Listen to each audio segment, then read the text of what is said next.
SBC Media. Welcome to iGaming Daily, analysing the news from the betting and gaming industry all over the globe. Supported by SBC Summit Barcelona, the industry-leading conference bringing you the future of sports betting and iGaming.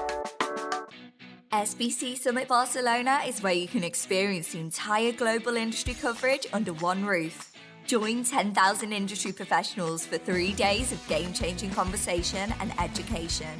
Get your tickets now at sbcevents.com. When the World Series of Poker main event actually did manage to exceed 10,000 players, the poker world inevitably lit up with excitement. Many were quick to proclaim a new poker boom, but with online poker in the United States pretty stagnant, is there a chance this boom might really be a bust? We're going to discuss the current state of poker in the U.S. today on iGaming Daily. I am Jessica Welman, editor of SBC Americas, and I am joined by a surprise. It's not Charlie. It's the president and CRO of Playmaker, David Woodley, who, in addition to being quite the marketing guru, is a poker player himself. So, David, welcome to the podcast. Thank you, Jessica. Always great to get a few moments to chat with you, either on the record or off. I know, even off the record, I feel like we would have this conversation. So that's why I was like, let's just ask David to be on the pod to talk about poker so that I can scratch that old itch of mine. Before we dive into your illustrious poker career, for people who don't know, what is Playmaker? How is it involved in the gaming industry? Playmaker is a sports media and management company. Really focused on like Gen Z, millennial, or whatever buzzword you want to use. We create, there's a ton of content for where that audience lives. My apologies if my kid is popping up in the background. The minute I get on this, he's, as kids tend to do. We go to where that audience is. We have 35 plus shows on Snap, huge presence on Instagram, YouTube, TikTok, all that good stuff. A lot of storytelling. And then we represent a lot of athletes as well, current NFL guys, retired NBA folks, some influencers, all that good stuff. And then obviously, well, not obviously, but we got bought by Better Collective a few weeks ago. So that was obviously a fun time. Yeah, congratulations on the acquisition. Makes sense to leverage all of the social media presence you have as we gear up for football season. For sure, yeah, and we do have a betting component as well. I helped launch our betting division when I came on here about 2 years ago, and obviously I think that was like an attractive piece of the puzzle because we really go after the kind of new or casual bettor, where obviously Better Collective goes after like the more regular bettor, serious bettor. All that good stuff. So there was like a natural fit sort of from the jump. So I'm personally excited to continue to, see the betting side of things evolve. And then also, excited to see how non-betting, content fits into the BC universe as well. Because obviously, and the public stated this. And obviously they want to get beyond betting and all that as well. So it's kind of fun, the approach they've, talked about publicly and all that. So we're excited to be a part of that. Awesome. Well, okay, what's more exciting then, this acquisition or winning your first World Series of Poker circuit ring? I think they're both exciting. Obviously, when you come on to a new company originally as like an investor and advisor and then come on full time there, it is exciting to become a part of that and get to the exit there. So I'd say the acquisition for sure, but the World Series of Poker one was definitely fun on an individual level. For sure. And you've got a couple of them. All one online. You play online in New Jersey, I'm assuming? Yep.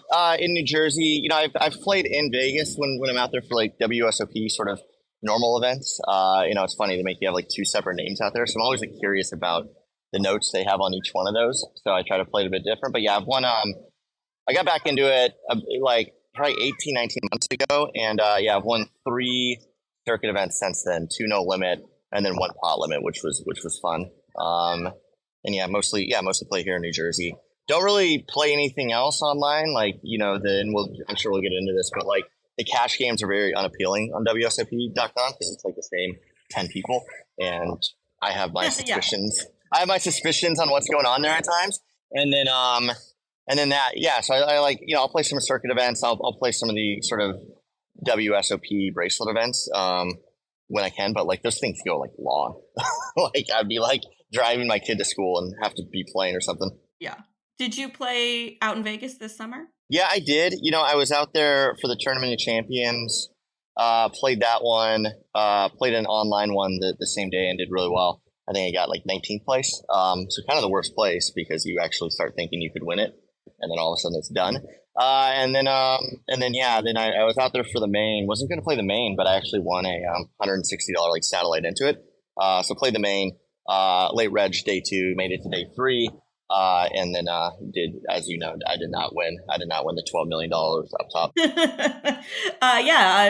Dan Weinman, who's a great guy, was the one who ended up taking that one. I don't know if it's the best marketing on earth that a guy who has been around for a while and is quite a successful player was the one who took down the biggest main event. But for those who aren't following and are not the poker nerds that we are, the World Series of Poker main event has over the years kind of fluctuated in terms of entries. And for the past 4 or 5 years, 8,000 creeping into 9,000 has been where that event lands. That's a $10,000 buy-in event. Each person can only buy in one time.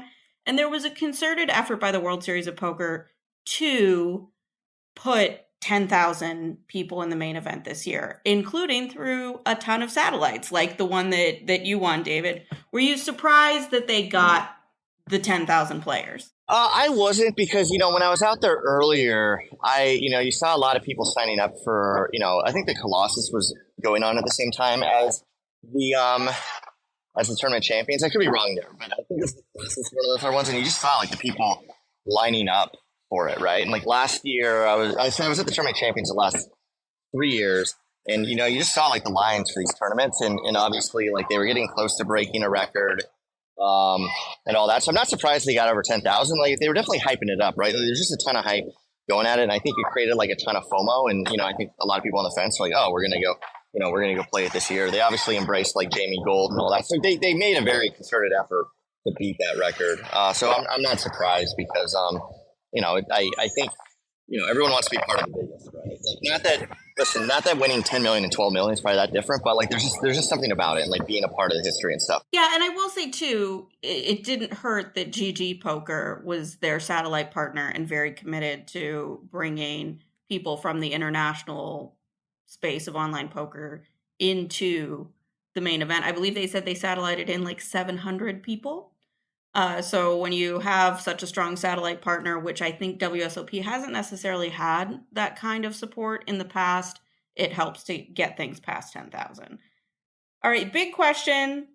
I'm always the downer on Twitter when it comes to poker, so maybe your enthusiasm will counter this. Is this the next big poker boom? Yeah, I kind of see both sides of it. I mean, obviously there's growth, right? So there is growth in poker. I'm not sure it's the boom. I'm not sure it's like the original boom. And, I think there's a couple reasons for that. One is, what I noticed at these tournaments and at the main event is like, it's not getting younger. And I like to think of myself as younger. I'm like 38 now. So like, I'm not like in my 20s. Yeah, I like to think of myself as young too. I like to think that I own a unicorn. Like, yeah. Reality is. And I'm like, oh, you have these guys that have these big YouTube channels like Doug Polk and stuff. And I don't think Polk's like really that young, right? I mean, it's like we're kind of like old these days, even though our age, yeah. And our age is the same people that in the original poker boom were kind of the 20-year-olds in their basements with their parents who dropped out of college. That whole, cliche of a generation, and they all still play. Yeah, like one of us are our investor, right? Like Jeff Gross, like he's not as well known to the public, but he's one of the top, he's one of the top players. I mean, you ask any of the quote unquote pros or stuff, and it's how he makes a living. He obviously does some other stuff, but it's but he's like my age as well. So like I think and it kind of hit me at the main. We were at this table, and we as you're at the main, extremely long days, which I think is also like not the greatest thing to bring in new people. There's a guy there like prop betting on like over under on like who the next person at the table would be, like what their age was. And I remember he set the line at like 36 and a half. I was like, over. I was like, give me over for like everything. Just keep giving me over. And like every time someone would sit down, it was over. Like 40, 45.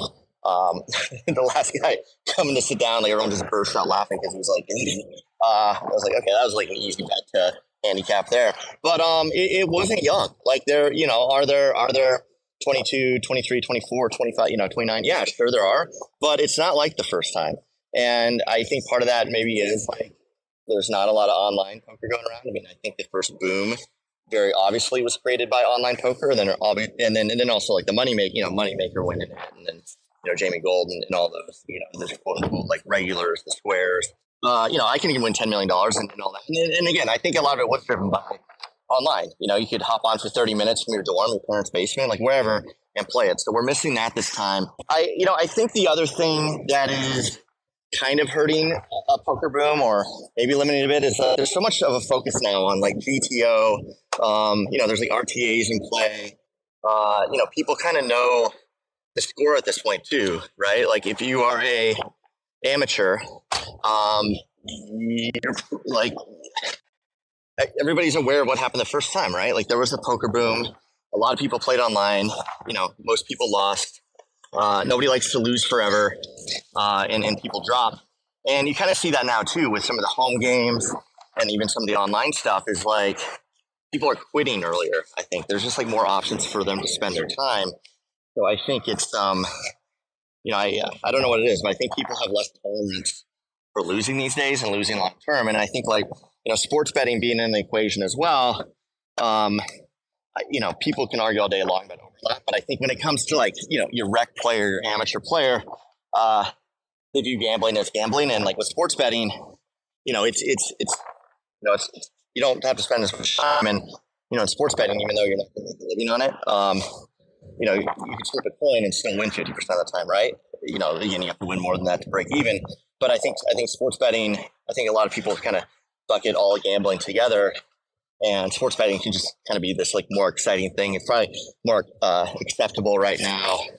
You don't have to sit there for 8 hours, and you're going to get a better ROI if you're a rec sports bettor than if you're a rec poker player. Yeah, I will say as someone, now that I moved away from Vegas, I've suddenly started playing poker more again. And part of it is because I found at the casino I play, there is a $200 weekly that to me in Vegas was kind of a prohibitive buy-in, not necessarily because it was that much money, but because I knew that the average person in that field was going to be significantly better than me. And now, I play it because it's very soft by comparison for a 200, but we've got the Moneymaker Tour coming to the property in September, October. And like, will I play like a 400? Maybe. Will I play like a 1500 main? I don't see the value in it. I'm not good enough to be successful in that tournament. Yeah. And I think that's a really good point there are those like levels where, what you're doing, right? So you're not like a pure rec. Not competent. I'm a nitty player. Like I'm not going to learn, and I don't have the drive to get better is the other thing. Like, sure, I'll get a little better, but like, am I going to study push fold charts for hours on end? No, that doesn't sound appealing to me. Yeah, exactly. So I think that's, you kind of just said it. Like, I'm kind of the same way. I'll study a little bit, but like, I do it for fun at the end of the day, right? It's like, I do it for a form of entertainment. I think a lot of recs do it as a form of entertainment as well. But like now with, like the training stuff and the charts and everything, it is harder to win it. And like, if you're like your point, if you are in Vegas, it's going to be a lot of people there that are really, really good, or they're trying to be really, really good.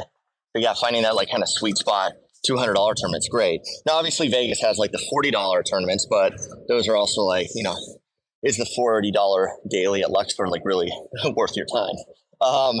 As a South Point daily 2-time champion, I will tell you, those tournaments are great, and I love them. Oh, well, okay, they're fun, but like to your point, you want to do like a $200 one, right? So, yeah, in your town, right. And it's accessible in everything there. So, and I think that's kind of what I think it keeps some people out. So I think like, there's a boom, but it's mostly people that, at least in my opinion, were around for the first boom, fell out of the sport, for whatever reason, and then. It's gotten more accessible recently, and there's like streamers and stuff, and that certainly helps. There's more poker content than you could ever want to consume out there. Poker Go I think has helped bring people back in. Ironically, though, I think Poker Go, though it's brought some people back in, like lapsed players, let's say. Like I don't think it actually helps bring in new players like whatsoever, because if you look at the first go around with Moneymaker and these guys, like, I think it really succeeded because like ESPN just did like an amazing job with like the coverage. It was highlights, it was high drama, all of that. Where Poker Go, they do all these, it's like these long streams. That's great, but your average person that's trying to get the score, like they don't want to watch like 8 hours. For those who don't know, Poker Go is it's a paywalled streaming service. It's a fairly nominal amount of money per month, I think. And you can get access to live streams of pretty much every bracelet event. They cover the main event. It is no longer on ESPN. Edited versions of the main event will end up on CBS Sports eventually.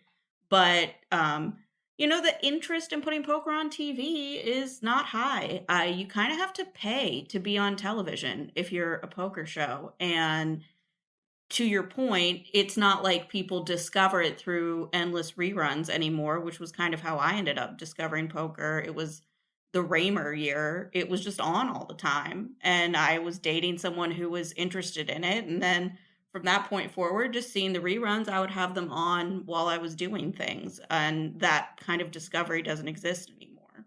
Yeah, exactly. There's so much more going on, too. I mean, you look back to, what was it, like 03, 04, 05, 06, 07. There wasn't, I'm very much dating myself, but like I think Facebook came around in like 05, 06, and that was only for university students. Like there's just so much more out there right now. And it just boomed. It was like an easy game to play. People were playing it, all that. And I mean, I don't think anyone knows that it's on CBS Sports, or CBS Sports Network, which I think is like where they broadcast it. It's like, it's not ESPN, right? And I'm not trying to bash CBS Sports Network, but it's just, somewhere more accessible back then. And it was, the dream, quote unquote, was like wide open. And, there were very sharp pro players, right? But the RTA stuff hadn't come in really, the GTO stuff, like the 17,000 poker coaches, which always cracks me up, weren't really around yet either. So there was like this kind of like newness, naive about doing it and posting and all that. I just don't think that's there anymore. Yeah, I will say too, this is my, soapbox moment about why this isn't a boom. Sure, the main event is always kind of the bellwether poker tournament that you look at to see the general health of the industry. But I think what we've seen, especially post-COVID, and to your point about people getting older, the generation that did, care about the main event now has the disposable income to go and play a $10,000 poker tournament that you wouldn't necessarily have when you're 24. Looking around at other poker series, I was glancing at some of the major ones. Seminole Hard Rock Poker Open did have records this year, 22,000 entries, 23 million prize pool, but it just barely notched previous records. Not really all that impressive. Looking at WSOP Circuit Choctaw, those numbers seemed relatively flat year over year. And looking at Colossus, which was another WSOP event, you did have some growth, 15,800 something compared to 13,500 last year, 8,300 for Monster Stack versus 6,500 last year. Some of that I think is a COVID bounce back that people weren't necessarily ready to come that first year, and now they were ready to come. But I will also say you can't take any of these numbers very seriously because they're numbers of entries and they're not numbers of people. And because all of these events allow you to buy in over and over and over again, it's very difficult to get like a full head count on actually how many unique people other than the main event are showing up for these events. Yeah, that's a good point. I feel like I have no data to back this up on, but I feel like they've been doing more and more rebuy type stuff, and they've been extending the late registration. At least if you're like to believe like guys that complain about it nonstop, like Matisow and those guys.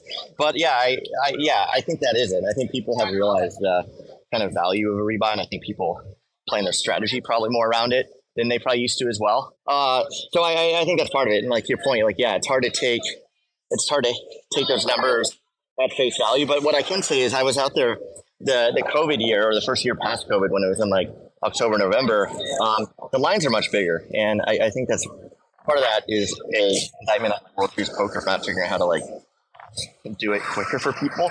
But there were some like crazy lines I was seeing, and like Kevin Matthews, or Kev Matthews, he's known on Twitter, like would always like post videos of it and stuff. But even on like the Colossus and some of those other ones, right, where it's like $400 to $1,000 buy-in, like it still seemed kind of old. Like you didn't see like a lot of younger players. And then, you know, I think the most telling thing is you talk to pros, like people that make their living on this stuff, and like most of them will just be like, no, there is no poker boom.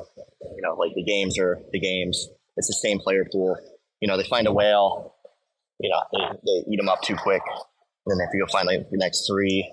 You know, anyone with a pulse aren't allowed into these games. It's just, it is what it is. It is what it has been for a long time. And like you're out of the World Series and the poker rooms are full and the cash games are nuts. But like you don't really see a lot of them like building bigger poker rooms. And now, of course, part of that is because like I don't think the casinos really love poker. It's not a huge moneymaker for them. They'd obviously rather have it in the pit or at the slots. Definitely the slots. But like I don't think like the demand is going to be there 365. And you know, like sure, if the U.S. like legalized it, would you see more players? Yeah, absolutely. But I think they would just drop quicker because there's so much BTL, RTA, collusion, cheating going on that the boom would be over really quick because people don't want to lose it. And like I alluded to before, you know, they'd just rather go bet on sports where they feel like they have a 50-50 shot versus hey, go sit at a poker table and eventually lose it. You're not you're sitting against Phil Ivey. You're just playing against the house. So who doesn't? Yeah, it's a rare moment where you're like, I'd rather play against the house, man. Like, I'd probably stand a better chance. I think there's another thing there too with like live poker and like the regulars is, this is a sentiment shared by a lot of people, but like, and this isn't like a broad stroke, but it kind of sounds like one, is like the people that sit at poker tables all day, like they're interesting. Like they kind of sit there and they have this like ultimate echo chamber where they view the world in like a much different way. And it can be like very kind of annoying to people. Like they'll talk politics a lot. They'll talk like anti-vax and stuff, like a lot of stuff that like most people would just probably not talk about or believe. But like there's this like weird sort of echo chamber that goes on. And as a rec amateur, you know, someone that knows what they're doing, it's just very like it's not fun. It's just not inviting. You know, there's like scandals or made up scandals all the time and things like that, where, again, I think the majority of people that want to get into it, they want to have fun, right? They want like the entertainment factor of it, but there's just so much like garbage that goes on with those people, and it's not inviting. You know, they're arguing over, you know, your pre-flop charts or like why you call on a flush at that spot was so dumb. It's just like a bunch of like know-it-all dorks at the end of the day. Not all of them, but like, it's just not inviting. Like it's just you go sit there and be like, I don't want to like do this again. And even with me, who I think I have an advantage more often than not. Like it's like the main event. It's just, you're kind of like there. It's like a windowless room. Just kind of sucks at times. Like it's like, okay, this is like fine once a year, but like you're not going to go out of your way, or at least I'm not. A lot of people aren't going to go out of the way to like go do this like 3, 4, 5 times a year, much less like every month. Yeah. All right. Well, and I find some charm. I find some charm to it, but like you know, I mean, you kind of get what I'm talking. Yeah. You know what? I go and I play, and I thankfully have found a room that is relatively enjoyable. And the worst table talk I have to hear about was people not arguing. It was like Jaws. They were telling stories of all the different times they got fish hooks stuck in their face, and that was the only time that I had to be like, I need you to talk about literally anything else. So. Thankfully, that's the worst I've had to deal with in Cincinnati. But I think we both agree that live poker is just a tough sell. It's a tough sell for casinos. It's a tough sell for people. And online poker is not growing. We have not seen a new state launch. I believe West Virginia may have some rumblings of someone finally launching something there because they are potentially entering the compact. Pennsylvania still hasn't entered that compact, and even those in compacted states are not really cranking out all that much money. So those of you out there who think the online poker boom is coming, I guarantee you that's not going to happen, because if we can't get an online casino bill passed, you're not getting poker by itself. But yeah, I was going to say, like, the online thing's still far away. Like, there's no player pool sharing. There's no, like, liquidity in it. It may happen someday, but it's you know, it's going to have to pass on, like, a national scale, and they're going to have to, like, figure out how to get, like, the Pennsylvania players in with the Michigan players and the New York players in with the New Jersey players. But we're just so far, and there's New York players. We're just a long ways away from that happening. Yeah. All right. Well, in the meantime, it sounds like the summer will continue to be booming, and perhaps Next year, David will add a bracelet to go along with all of those circuit rings. David, thank you for joining us today, and best of luck at the tables. We'll have to find some time to play together. I'm very curious to see your style now that we've talked about poker so much over the past year. No, it'd be great. Yeah, no, for sure. Maybe next World Series Poker. Maybe like the Winter Classic coming up. All right, we'll make a point. We'll come up with some heads up for rolls kind of match. And by rolls, I mean like $100. Yes. All right, guys, thank you for joining us in this episode of iGaming Daily. We will be back with more new style programming next week. But in the meantime, we'll see you next time on iGaming Daily. Thank you for listening to today's episode of iGaming Daily, brought to you in conjunction with SBC Summit Barcelona, being held at the Fira Barcelona Montjuic on the 19th to the 21st of September. If you want to find out more about some of the subjects raised today, feel free to explore any of the sites in the SBC News Network or check out the latest edition of the SBC Leaders magazine. Happy reading.